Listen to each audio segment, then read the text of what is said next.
A final question to end perhaps on a more upbeat note. This is a question from Claire Hollowell. What do you think are the most positive aspects of living in Edinburgh Central and Southern? And how will you and your party work to ensure that this continues, indeed, perhaps even develops? What are the positive aspects of living in Edinburgh Central and Southern?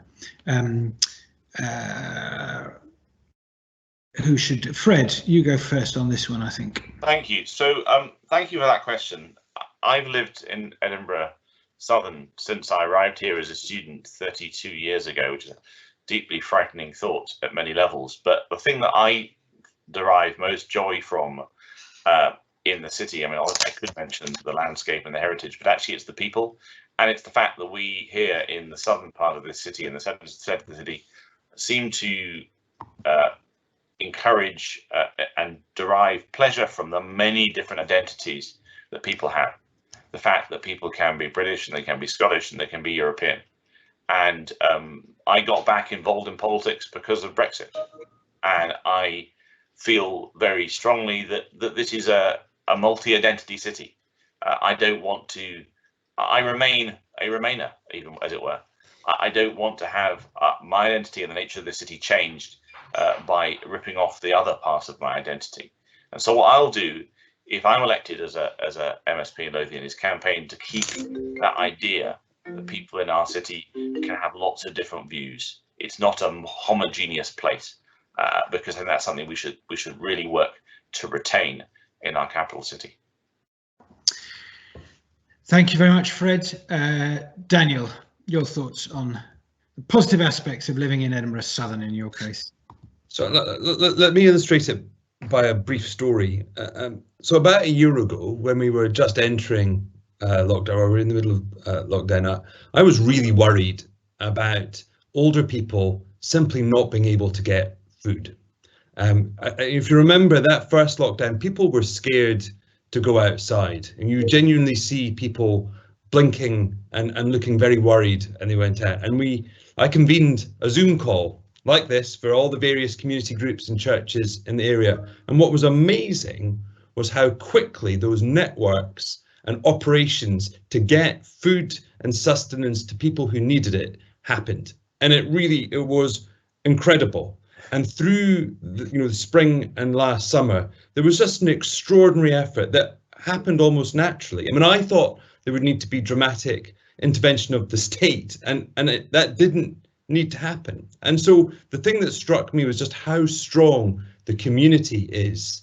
And it's because of churches, community groups, community councils, and it really is remarkable. We have such strong community, and that, I think, I was struck by it before the pandemic, but the pandemic has really brought it home to me. And that's what I think is the most remarkable aspect about living in Edinburgh broadly, but especially Edinburgh Southern.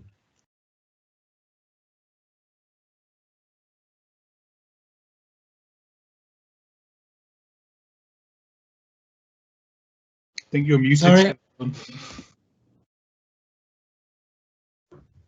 You're still muted. Sorry, I thought I'd unmuted myself. Failing at the end. Thank you, Daniel. Angus, your thoughts on this question? One of the reasons I love Edinburgh, and there are many, is that it's a European and it's an international capital. And I'm delighted that we share it with a great many people from a lot of different places. My mother came to this country as a refugee from continental Europe after the Second World War. And so I grew up in Edinburgh, where English was not my first language. So I'm a part of Edinburgh's European and international makeup.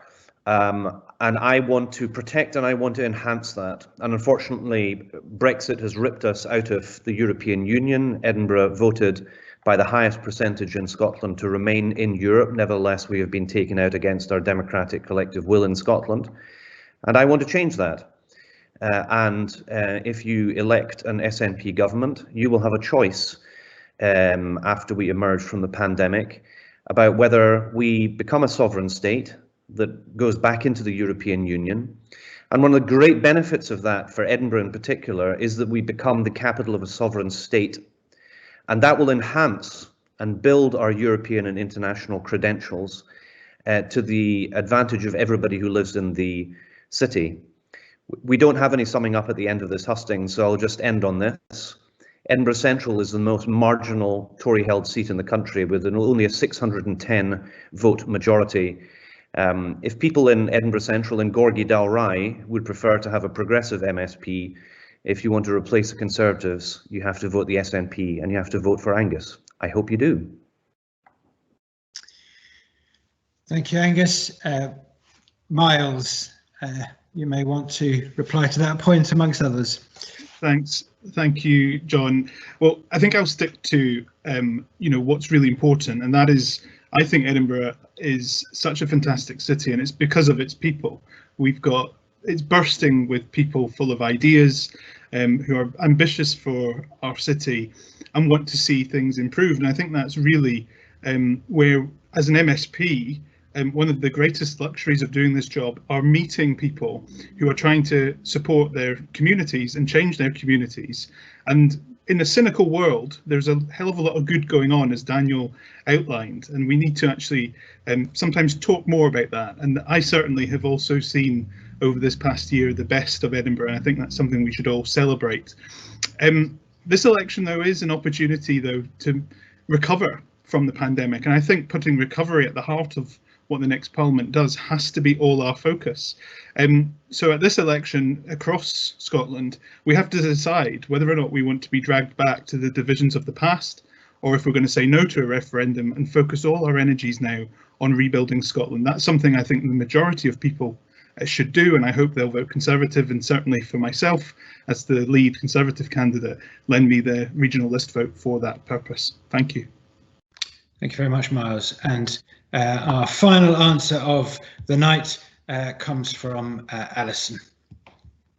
Thank you very much. So the question was about life in Edinburgh Southern and Central, and I think one of the things I love about both areas are the hills, the parks, the culture, the fact that we're such a diverse city. I think young and old have rubbed along incredibly well during this pandemic, and I look forward to getting together again more with friends and family, with neighbours, and hopefully in the next session with constituents too. I love the fact Edinburgh's so compact. I love the fact that we've got so many off-road routes. We could be much better though. I think I see a lot more progressive attitude when it comes to sharing the roads and the streets in other neighbouring cities. So I'd really like to be involved in taking that change forward, the kind of change that makes people's lives better, while at the same time helping us recover from COVID and tackling the climate emergency, while providing jobs in the low carbon economy of the future. That's in renewables and rewilding, in mass public transport that is affordable and attractive. I think obviously I would like to live in an independent Scotland. As a member of the EU, I'm deeply saddened that our young people in particular have lost that access to live, love and work in all of those countries.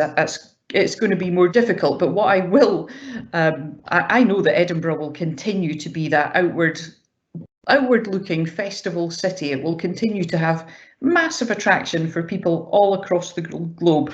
But I would just ask people, in summing up just now, in this election, please vote as if our future depends on it. Thank you. Thank you, Alison. We're going to wrap things up there now. We've run slightly over because we started late, but on your behalf, I'd like to thank all the candidates who've been with us tonight. Angus Robertson from the SNP, Miles Briggs from the Conservatives, Alison Johnson from the Green Party, Fred McIntosh from the Liberal Democrats, and Daniel Johnson from Labour.